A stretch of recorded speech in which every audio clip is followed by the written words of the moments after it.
नमस्कार, हमारे चैनल आपका खबरी लाल पर आपका स्वागत है। झारखंड में विधानसभा चुनाव की सुगबुगाहट के बीच हम रोज कर रहे हैं एक नए विधानसभा सीट का विश्लेषण कि इस सीट से कौन कौन से प्रत्याशी किस पार्टी से खड़े हो रहे हैं, उनके जीतने की क्या संभावना है। तो इसी क्रम में आज बात करेंगे झारखंड विधानसभा की एक हॉट सीट सिल्ली की। जी हाँ, वही सिल्ली जहां से आजसू सुप्रीमो सुदेश महतो विधायक हैं। साथ ही जयराम महतो की पार्टी जेएलकेएम में इसी सीट पर दावेदारी को लेकर घमासान मचा हुआ है।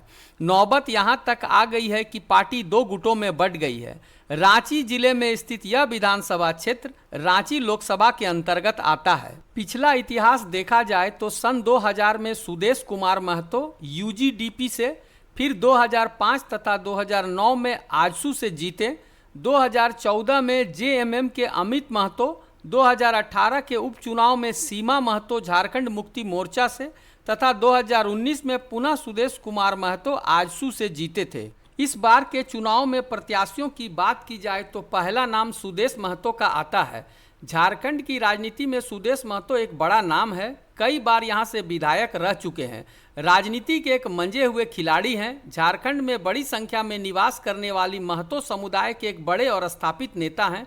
पार्टी का जनाधार मजबूत है। समर्पित कार्यकर्ताओं की एक बड़ी फौज है। जीत के प्रबल दावेदार हैं। सिल्ली विधानसभा सीट से लगातार 2 बार हारने के बाद 2019 के विधानसभा चुनाव में सुदेश महतो ने जीत दर्ज की।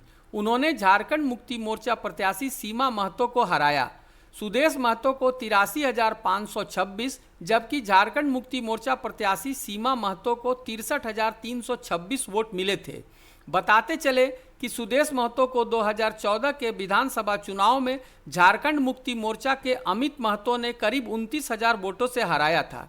बाद में आपराधिक मामले में अमित महतो को सजा के बाद इस सीट पर उपचुनाव हुआ, जिसमें अमित महतो की पत्नी सीमा महतो ने सुदेश महतो को हरा दिया था। तब से अब तक के झारखंड के राजनीतिक परिदृश्य में काफ़ी बदलाव आ चुका है।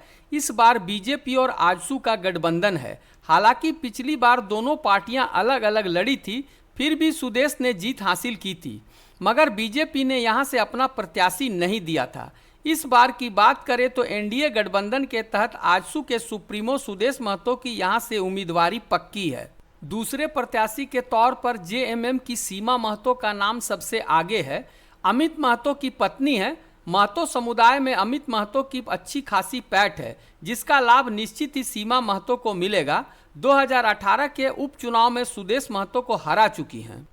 सीमा महतो 2014 में विधायक चुने गए अमित महतो की पत्नी है। अमित महतो को सरकारी अधिकारी से मारपीट के केस में सजा मिलने के बाद विधायक पद छोड़ना पड़ा था। तब इस सीट पर उपचुनाव हुआ था। सीमा तभी से राजनीति में सक्रिय हुई और जीत भी हासिल की। इतने वर्षों तक राजनीति में रहने से उनकी क्षेत्र में अच्छी पकड़ बन गई है।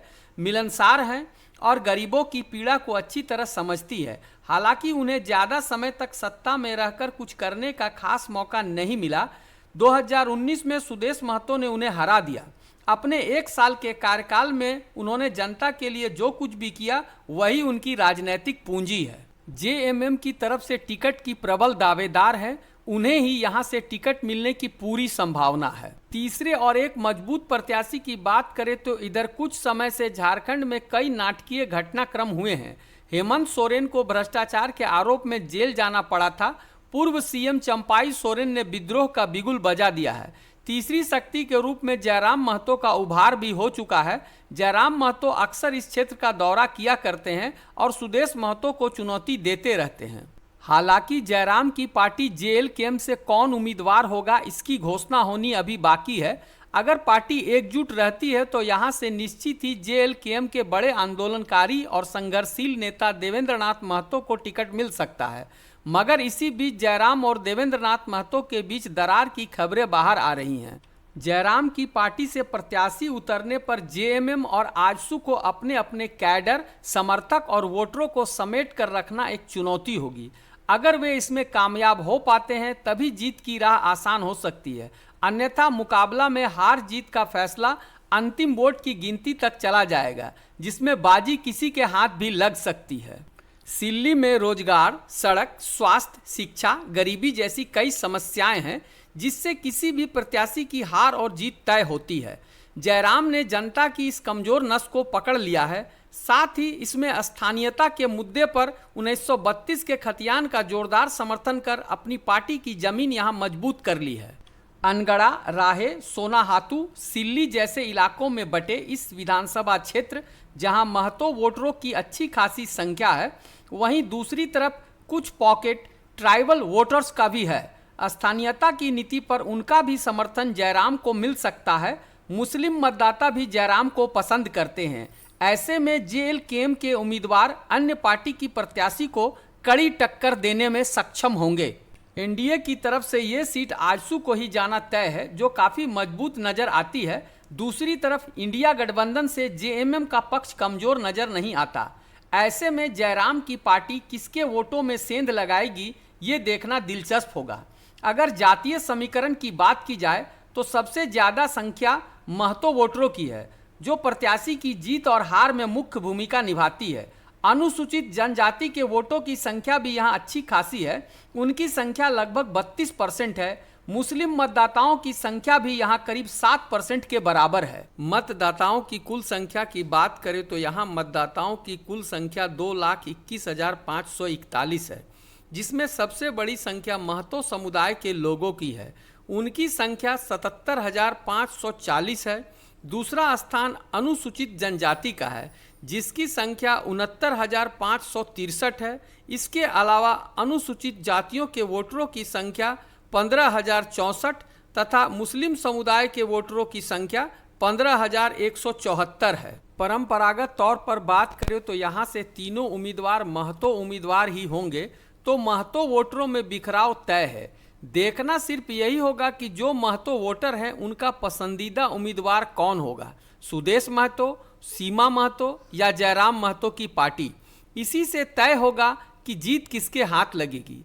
आपको क्या लगता है कि जीत किसकी हो सकती है? कमेंट में हमें जरूर बताएं। जीत की संभावना की बात की जाए तो मतदाताओं ने अभी अपना रुख स्पष्ट नहीं किया है। चौक चौराहों की चर्चा और राजनीतिक माहौल से फिलहाल जो निष्कर्ष निकलता है, उसके आधार पर हमारे राजनीतिक विश्लेषक ने आजसू को पहला स्थान, जेएलकेएम को दूसरा स्थान, वो भी तब जब पार्टी एकजुट रहे, तथा जेएमएम को तीसरा स्थान दिया है। असल में विजेता कौन होगा ये तो परिणाम आने के बाद पता चलेगा। राजनीतिक परिस्थितियां पल पल बदलती रहती है। आपकी सोच क्या है विजेता के बारे में? अपने विचार से हमें जरूर अवगत कराएं। कमेंट बॉक्स में अपनी राय जरूर दें ताकि हमें भी आपका बहुमूल्य विचार मिलता रहे। अगर आपको हमारी खबर पसंद आई तो हमारे चैनल को सब्सक्राइब और लाइक कर लें। साथ ही अपने विधानसभा क्षेत्र की जानकारी चाहते हैं तो उसका नाम कमेंट में लिख दें। धन्यवाद।